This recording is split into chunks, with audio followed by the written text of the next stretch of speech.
So on Indiegogo, people are raising tens of thousands of dollars, and there's thousands of filmmakers and now over 1,100 projects, and 2 projects got into Sundance this year, so we're pretty excited.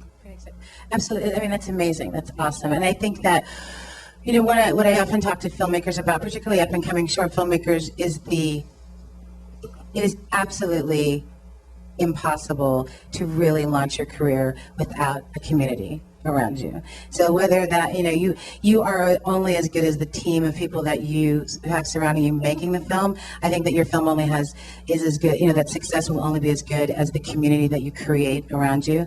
And I think that as a filmmaker myself, I definitely was like, oh, I don't even want to go on YouTube. I don't want to sign up for this. I don't want to know about all of these other things. I'm so busy already. I already have so much to do.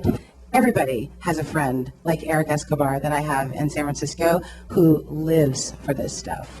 And, you know, you reach out to these people and they're there to help you. And I really believe that whenever I've seen filmmakers who, and, you know, I saw close to 500 short filmmakers come through Sundance when I was here, the ones who made it, the ones who were successful and actually moved on in their careers were the ones who had a posse when they showed up, who like Tiffany and other filmmakers collected emails and cards, like, you know, ad nauseum.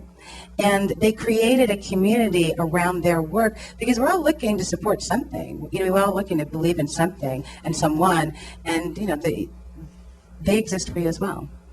So, from the distribution side, I just quickly want to go back, Maria, around, you know, what Slava was just talking about. Like, when filmmakers create community like that, you can get behind them as a distributor because you know. Please talk about that.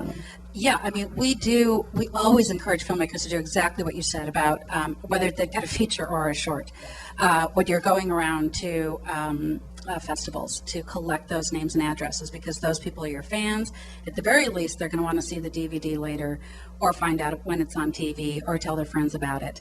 You know, from a distributor's perspective, they may be interested in other products, but, you know, we can help get the word out about that. But earlier I said that you know, there are a lot of things we spend money on, and then I didn't say what that was. So I think I should just talk about that a little bit, because there seems to be a lot of mystery behind that. And one of the things that a distributor brings to the table now, you know, shorts, I think it's still fair to say, are lucky to get distribution. I mean, there's only, even from our perspective, Official distribution, as opposed to self-distribution. Yes, of course. I mean, you know, from our perspective, we're putting together collections that we want to feel have a certain flow. They need to be, you know, feel good together. So we can't just put a bunch of boys' shorts together, a bunch of girls' shorts together, and have that work. So if we pass on somebody's shorts, it may have nothing to do with the quality or our liking of it. It's just what we're looking for at the moment, based on what we got started, where we are in the process. In terms of what we spend money on, one of the things a distributor brings to the table is doing your advertising for you. So when you do self-distribution, you're responsible for that yourself. If you do non-exclusive distribution through various entities, and this really is true for anything you're distributing, whether it's a feature or a short, if you have non-exclusive distribution with other companies like mine and that sort of thing, we're not going to put any money into distribution because our margin on it's really slim, and into advertising. And because another distributor could benefit from our advertising dollars, right? We do materials like this, which are sent out to retailers, telling them, you know, that this is what's new and this is what they should look at. And then advertising like this goes into trade magazines for retailers, or consumer magazines in the niche market. We have someone on staff who all she does is blog and, you know, get stuff up and off of YouTube and MySpace and all of that sort of, you know, Facebook and all that sort of thing. And of course we have a publicist on staff, and so all of these, and then there's just putting the whole thing together and having salespeople sell it to retailers. And the gay and lesbian niche, you know, Wolf, I think, has been very instrumental in helping create this, but the gay and lesbian niche is lucky enough to be able to do this kind of work, to put short collections together like this and get them into mainstream America. And we're lucky in that respect. A lot of filmmakers are nervous about being called a gay film. From our perspective, right? Because from our perspective, it's one thing that sets apart independent films. There are so many independent films, and buyers want to know what's different about this and who am I going to sell it to.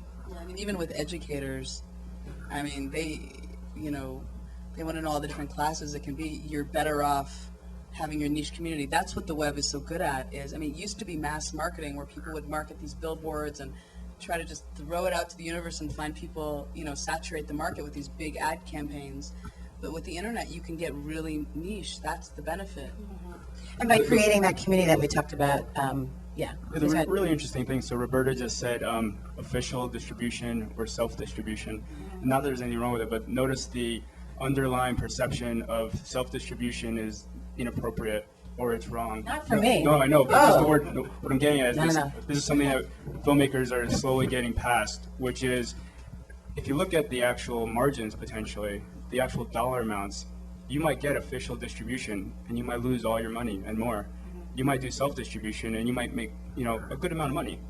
But it's just a matter of the perception as to what do you get to tell your fellow filmmaker or your mom, right, about whether you are in theatrical or not, or what that distribution, what company do you align with.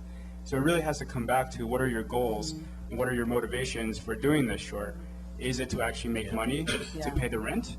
Is it a calling card to make a feature? Is it just because you're trying to align with a cause and you don't really care what happens with this money? So all of those things are very important upfront to. No, that's a great point. I mean, like getting your film on knowing what your goal is exactly right. Because sometimes people make a short because they've never made a film and they're trying to get attention, and making a living is not critical for them. I mean, I'm a believer that all artists, I think too many artists are just like, oh, I'm so excited they'll see my film.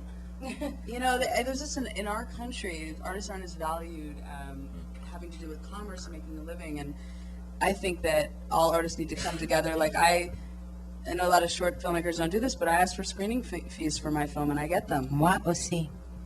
And it's a big way we make our money. Like people want to show my film at a festival, and just imagine 100 film festivals, and I charge, anywhere from $500 to $200 for that film. So a lot of festivals can't afford it, and if they don't really want it, they're not going to pay for it, but a lot of them will. And I think filmmakers are afraid to ask. I just think in our society, especially with short films, that you don't feel like you're the poet and not the novelist, But I think that all of us together need to be like, yeah, we should make a living for what we're doing. Absolutely. I think, sorry, go ahead. I just wanted to say that issue about, official distribution and everything, for films that are about social action causes, I think that's really changing because so much of social action comes through completely different routes. So, like Greenberg's movie, there's no official distribution at all. It's all through the little house parties. Or now we're trying to work with groups like Join the Impact, which is all about quick web stuff. And, there is no time for distribution. Or with a group like Not in Our Town, which is really, it's not about gay stuff. It's about hate crimes in general. And so I think there's, even if it's not as fancy as being officially distributed, for that type of thing that's really pegged at social action, it's a great way to go. Well, and they're also always they're hungry for media around an issue, Right. like to have an event around. So if you have a film, even a narrative that's about a subject, like I was just talking to this filmmaker, it has to do with Asperger's. And I'm like, well, it's a narrative, but you could find a community that would use your film and you could partner with them and have them be your community, like Roberta was saying, because it is all about your community. Also, too, if I can just touch on this distribution, we're like official, being with a distribution company versus doing self-distribution. I think I would just like to add to what both of you are saying is that also know who you are as a filmmaker. Some filmmakers benefit greatly from by having a distributor like myself. I think that I thought about it, and I knew that the level of work that it would go and be involved in self-distribution while I was writing this book was not going to happen. And so going with Wolf was the best thing I could have done for my film because it's, you're going to be seen by thousands more people than, I could have done alone. And a lot of filmmakers say, I want to make another movie. I don't want to be spending all my time distributing it. My feeling is, if a tree falls in the forest and no one hears it, like if you care, no one cares about your film like you do. Well, that's really true. And I think that this all comes down to know who your distributors are, really get to know these people. I mean, these are people that are going to represent you for a long time. It's, it's your choice on whether you go this route. Talk to other filmmakers who they've worked with. Every distributor should be able to give you references for pretty much any film they've ever distributed.